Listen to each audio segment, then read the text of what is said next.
What's up guys, welcome back to the channel. Now today I have a rather painful but yet educational video for you guys, as it is about getting my bike impounded. Now before we can get started, I would like to add a big disclaimer that I do not endorse illegally de-restricting or upgrading your bike. It is extremely dangerous and it can lead to a lot of big fines, as you will see later in the video. With that out of the way, let's get started. So I think it is very obvious that my moped is a B class, so it'll go 45 kilometers an hour. Now in Belgium and generally Europe, you've got some laws regarding the tuning of mopeds. Now generally they are the same, that being that you cannot change them from factory spec, as it means that you are altering their performance and therefore they will no longer comply with factory standard. This obviously means that de-restricting any moped A class or B class is illegal and therefore can be enough reason for investigation by police. Now why am I saying all of this? Well, that's because on my bike I modified the exhaust. This did eventually cause the bike to go faster, but more on that later. Alright, let's finally get to how my bike got impounded.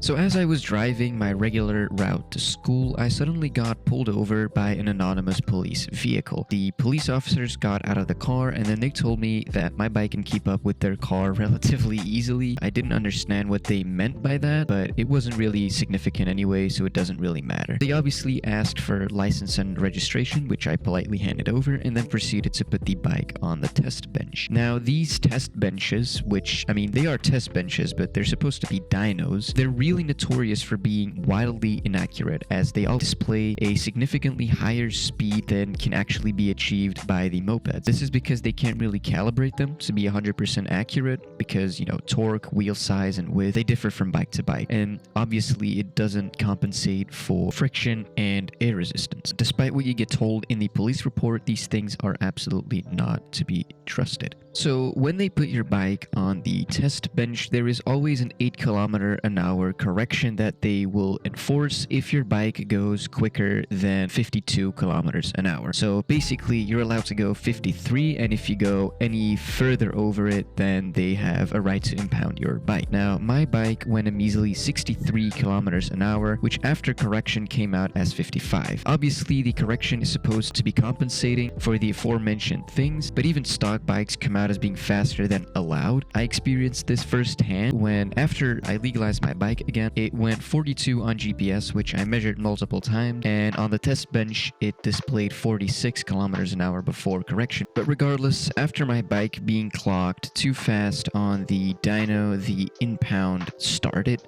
and my pain began. So the officer told me that the vehicle will be seized for 30 days and that all parts deemed illegal by an expert will be removed. I also had to pay for towing and storage of the vehicle during these 30 days, and obviously all other costs that follow. He told me that except for those costs, I should only expect a fine and a police report that would arrive in a few weeks or months at most. Now, to take a break from all of this depressing stuff, let's actually summarize what laws I broke by riding unrestricted. So the first law is riding with an unregistered vehicle. Now, in Belgium, and I'm pretty sure the rest of Europe as well, if your moped goes faster than permitted, it will count as a motorcycle, and because it was registered as a moped, it is obviously illegal. The second rule I broke was riding uninsured, and that's, again, because my vehicle was insured as a moped, but it counted as a bike due to its excessive speed. It was illegal and I was therefore riding uninsured. And the final law I broke was riding without the adequate license, which again is because the bike counts as a motorcycle, and because I had a license for a moped, I was driving with a bike. I was riding without the adequate license. Now, as you can see, this is a pretty hefty list for a 50cc bike that went 10 km/h faster than permitted. Now, normally these things are not to be dealt with in court as they're pretty minor infractions, and therefore the system here uses settlements as a way to punish you. As I received my police report a few weeks later, I thought that I would just have to wait for a few months to receive my fine, pay that, and then obviously never hear from it ever again. But oh no, said Big Daddy Belgium, you will have to come in for questioning first. Now this was a massive shocker, as most of the acquaintances that I have received an expensive settlement and then simply got dealt with, so they never had to go to the police station to get questioned. Now as a minor, an attorney must always be present with me during questioning, and luckily the state provides these free of charge.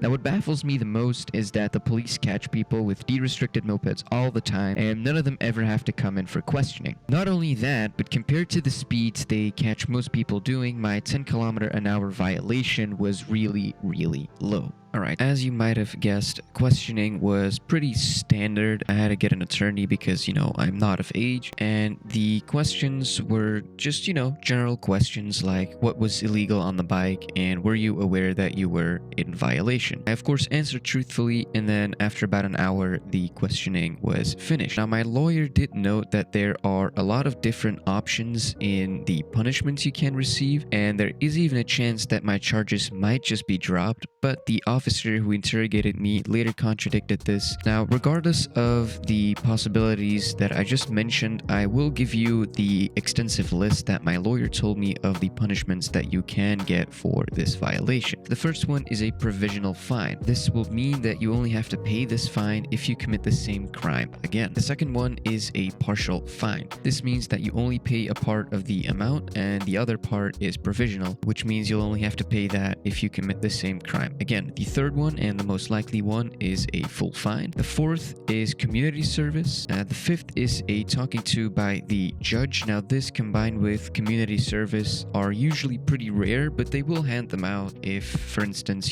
something like this is quite small and they see that you will not be a repeat offender. The chances of getting these are actually much higher. The sixth option is a temporary license suspension, and this will be a few weeks at most, though technically the laws state that this can be up to 5 years, but again, this is a pretty minor infraction, so they won't do that. 7 is a combination of these, so they might give you a reduced fine in return for some community service, and then number 8 is that all charges will be dropped. Now, unfortunately, I will have to wait for over a year until my punishment is known, and by that time, I'll have moved on to a 125cc bike, so if they decide to suspend my license for a while, it won't really matter because I won't be on a moped anyway.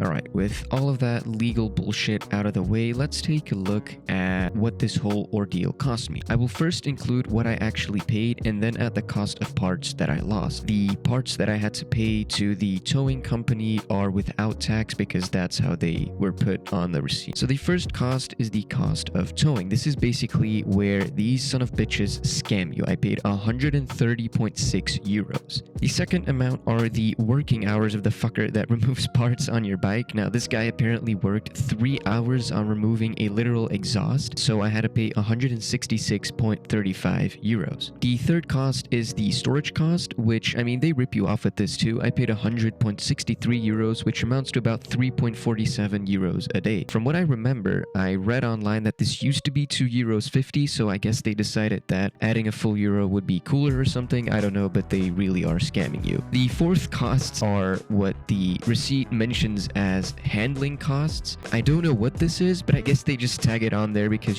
why not? It was 32.22 euros, so still a hefty amount. In total, with taxes, I paid about 520 euros, and this is only to the towing company. Above this, I had to pay 125 euros for re-legalizing the bike, so restricting the intake and putting back on the stock exhaust. I then also had to pay 60 bucks for transporting my bike from the towing company all the way back to my house because, it wasn't rideable. I'll put a picture on screen right here of what that looked like. So in total, this all comes down to 705 euros. If I add in the costs of lost parts, which is 180 bucks for my exhaust and then 70 bucks for my CDI and restrictor, we come to a total of 955 euros. The value of my bike is 2 grand, so I basically paid about 50% of the value of the bike. This is ludicrous, and the towing company should absolutely not charge this much. Now, I obviously haven't received my punishment yet, but assuming I get a fine, it'll probably be somewhere between 200 and 280. This is just going by what I've seen online. Taking the average of that gives 240 euros. So in total, hypothetically, I will have paid 1,195 euros, or 60% of my bike's value, of which half is to the towing company. Now, obviously, this is all my fault, and I realized that de-restricting the bike was absolutely not worth it. What's even crazier is that I haven't had any police checks for more than a year. So I had 2 bikes, and neither of those bikes actually ever got checked until all of a sudden I had a run-in, and since then they have been doing routine checks every single week. I've been pulled over twice in the last few weeks, and obviously now my bike is legal, so they can't really do shit. The main takeaway from this video is that unless your bike is fast enough to run from police, or you have a clever restriction system fitted, do not upgrade your bike. Wait until you can get a 125cc or higher and save yourself the time,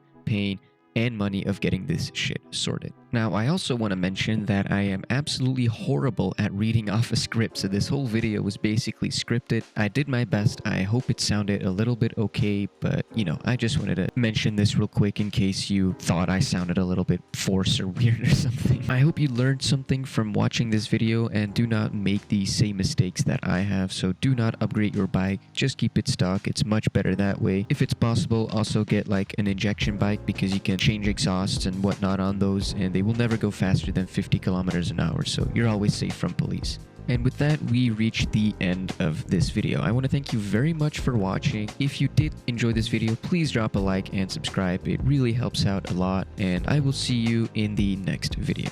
Goodbye.